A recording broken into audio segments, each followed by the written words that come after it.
This show is for the sales leader who knows they have a pivotal role in driving outstanding sales results. Getting hired or promoted to manage a sales team is a big accomplishment, but you know you have to work hard to become a great sales leader. You are listening to the Divine Comedy of Sales podcast. Here's your host, coach, and advisor to elite sales leaders from around the world, Matt McDarby. Hello and welcome to this episode of the Divine Comedy of Sales podcast. This episode is about how to be a better sales leader. You could put sales in parentheses there. How to be a better leader. I'm Matt McDarby, veteran seller, leader, coach, and advisor to elite sales leaders all over the world. I'm so excited to have you listening to this episode. Welcome to the Divine Comedy of Sales. So the title of this episode is How to Be a Better Sales Leader. Like I indicated at the top, we could probably put the word sales in parentheses here because I think what you'll find is this episode is really about how to be a better leader.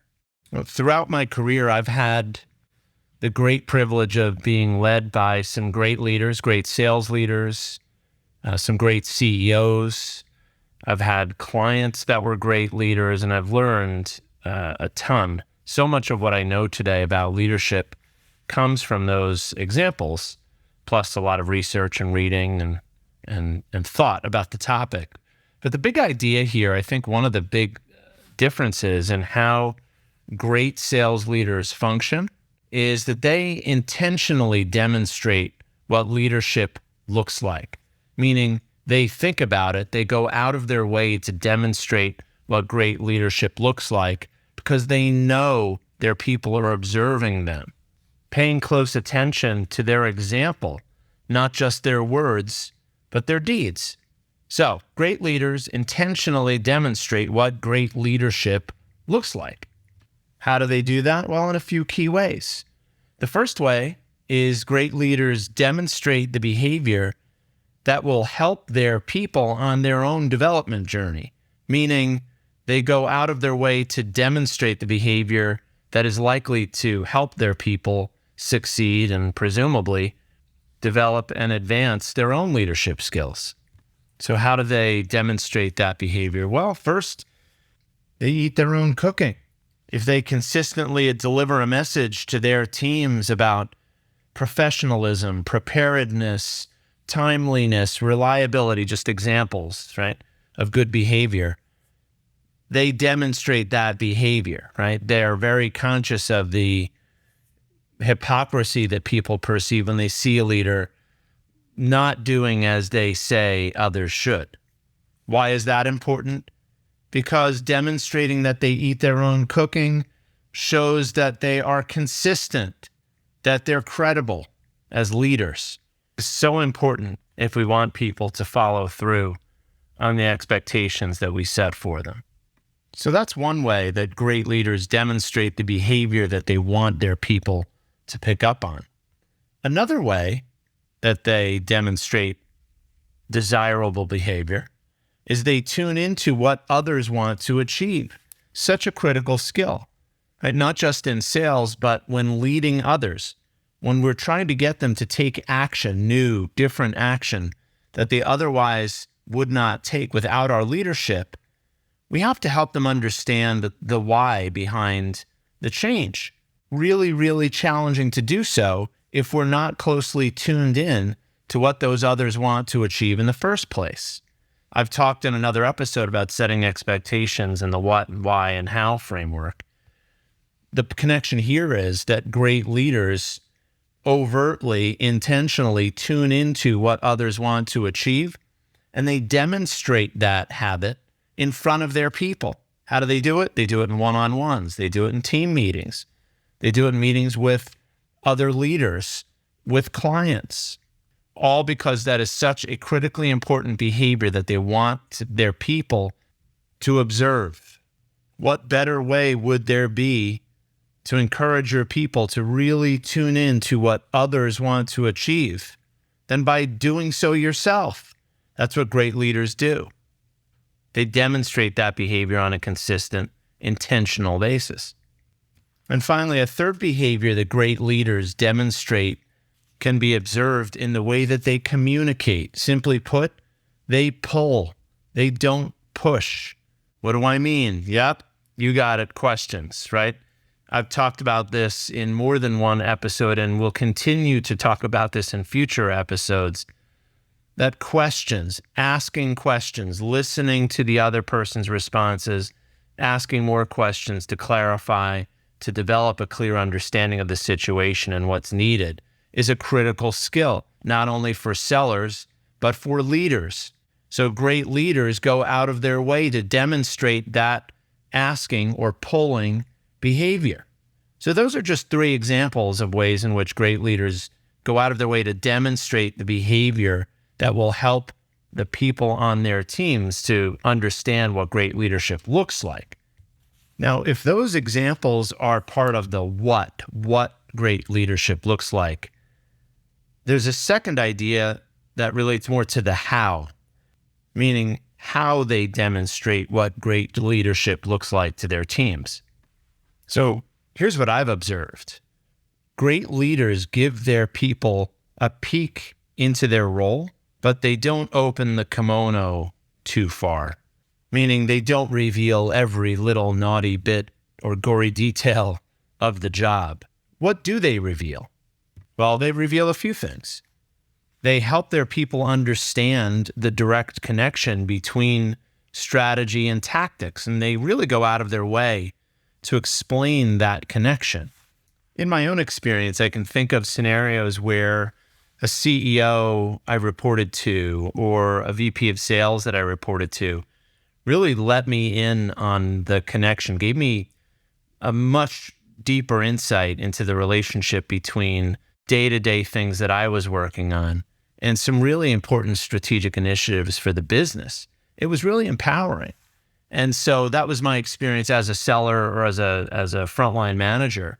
And so those leaders in my experience were really doing me a great service. They're giving me a peek into the window and helping me understand the more strategic aspects of the job, which are really, really interesting. So as a leader, you really do need to go out of your way to help your people understand that connection between strategy and tactics. It's a really critical bit of insight into your role and something that they will have to understand when they advance to leadership, presuming that they want to. Another way you can give them a peek into your role is to help your people understand what is expected of you.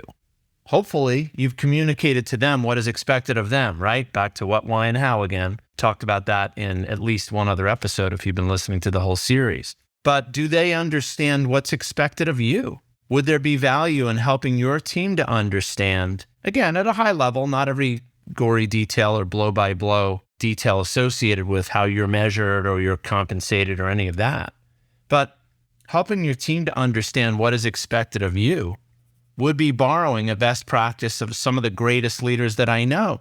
Why? Because it gives the team insight into what you're trying to achieve. Now, we're not sharing what's expected of us as leaders in a selfish sort of way. I'm going to tell you what I need to achieve so you all can go out and get it done. No, it's, let me just tell you, generally speaking, how my role is measured, what I'm trying to achieve across the business. And the reason I'm doing this is to give you some insight, because if leadership is in your future, I want you to be able to sort of reflect on the work that we did in the past or that we're doing now and understand how that relates to the expectations of a chief sales officer or a VP of sales or a frontline manager. Let them in on it. And if you're going to go to the length of helping your people understand what is expected of you, right, give them some insight into that. Another great practice is to let them in on your challenges and invite your best people to help you think them through. Not abdicating responsibility to them, but helping them to understand that from a leader's perspective, these are the big important things I'm trying to achieve. These are some of the challenges that I need to, or put another way, that we need to address. I'd love to get your thoughts, team. I have some ideas, but you're so critical to our ability to overcome these challenges. I wanted to let you in on them. share with you some of the things that I'm doing up to this point and that I'm asking the organization to do to help us overcome these challenges. Let's talk about that. I'm really interested in hearing your questions and feedback on all of this. Driving great sales results is hard. Doing it consistently is even harder. There are so many obstacles that can prevent you from becoming the most effective sales leader you can be. Find practical advice you can apply right away by picking up your copy of Matt's book, The Divine Comedy of Sales, at www.divinecomedyofsales.com. So these are just a few examples of how great leaders give their people a peek into their role without going too far, right? We're talking about sharing the connection between strategic initiatives and tactics, letting them in on sort of high-level objectives, what's expected of us, and then talking again about what are the barriers to some of that and how can they help. Very empowering. Totally energizes people when they're let in on and given a little bit of insight into what we do on a daily basis as leaders. Now, here's another thought. Another way in which great leaders intentionally demonstrate what great leadership looks like is they make their leadership team better, meaning their executive leadership team or senior leadership team or sales leadership team. How do they do that? Well, first, they do more than just shield their people from the dysfunction that might exist at the executive or senior leadership team level. Now, that's not to say that they reveal that dysfunction, but if there is dysfunction, and let's face it, so much of the dysfunction that exists in executive leadership teams and senior sales leadership teams, our people, they can sniff this out. I know we think that in our ivory tower, all of the dysfunction is isolated. Nobody sees it. We just have to sort of keep it behind the curtains. Well, guess what? Your people may be fully aware of the dysfunction. And that is because dysfunction at the leadership team level tends to result in poor collaboration among leaders, among different functions. It tends to result in a less cohesive effort than is required to be successful in a lot of markets today. It definitely comes out in communication from the leadership team. So let's stop fooling ourselves as leaders and thinking we can sort of hide dysfunction, shield our people from it, and act as if it doesn't exist. We have to do more than that. What do we have to do? Well, if there's dysfunction at the leadership team level, we have to try to diagnose it and address it.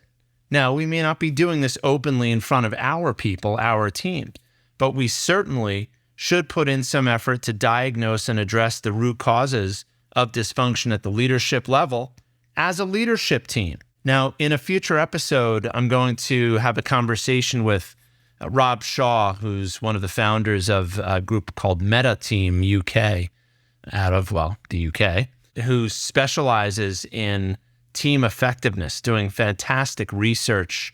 I've actually partnered with them and working with clients on team effectiveness initiatives. That's a story for another day. But one of the things that we can do as leaders to make the leadership team better is, like I said, diagnose and address those issues within the confines of the leadership team. A related idea to make the leadership team better, I'll point to a key piece of research from Daniel Goleman. Wrote a book about emotional intelligence a number of years ago. And he talks about the importance of we, meaning we've got certain aspects of our roles that we can focus on. It, meaning the technical aspects of the job.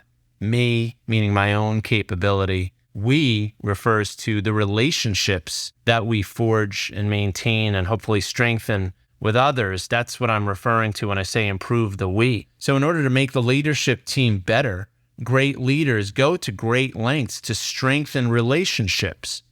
They don't simply let poor relationships fester. And this is another key way in which they intentionally demonstrate what great leadership looks like to their teams. This is like reaching across the aisle in political circles. Sends a really strong message.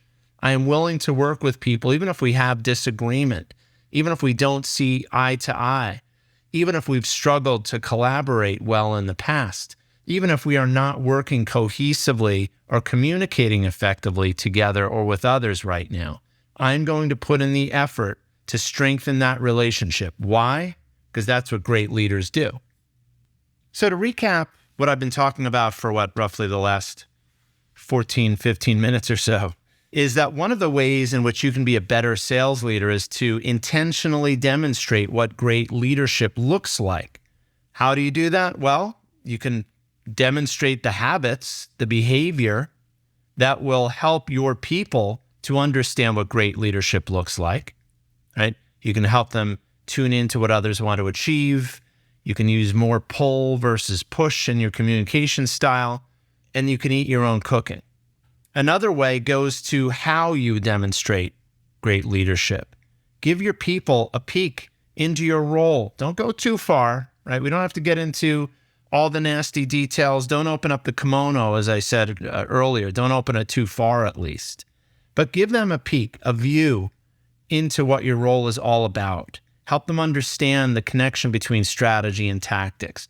Help them understand what is expected of you and how you're measured. Let them in on some of those challenges.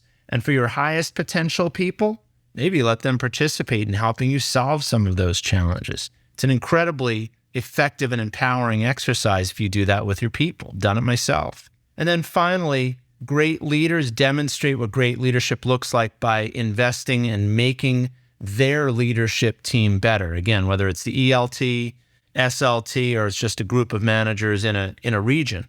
We have to do more than just shield our people from dysfunction. We've got to diagnose and address these issues at the leadership team level. And we've got to strengthen relationships with other leaders and be overt. Let's show our people what it looks like to strengthen relationships, even the broken ones. Maybe we have to forgive. Maybe we have to find better ways to work with others in our organization. That's what great sales leaders do. Now, if you found today's episode about how to intentionally demonstrate what great leadership looks like, I'm going to invite you back to the next episode. Here's a little teaser. We're going to talk about how to build trust with your sales team. This is a recurring theme. If you're listening, this will come up over and over and over again. Trust is the currency, right? It is so critically important. We are either creating trust or eroding it. And as leaders, we need to pay really close attention to the degree to which we're building trust with our sales teams. That's what the next episode is going to be all about. I so hope you will join us for that next episode. Until then, this is Matt McDarby, author and host of the Divine Comedy of Sales podcast. Thank you so much for listening to today's episode. Bye-bye for now.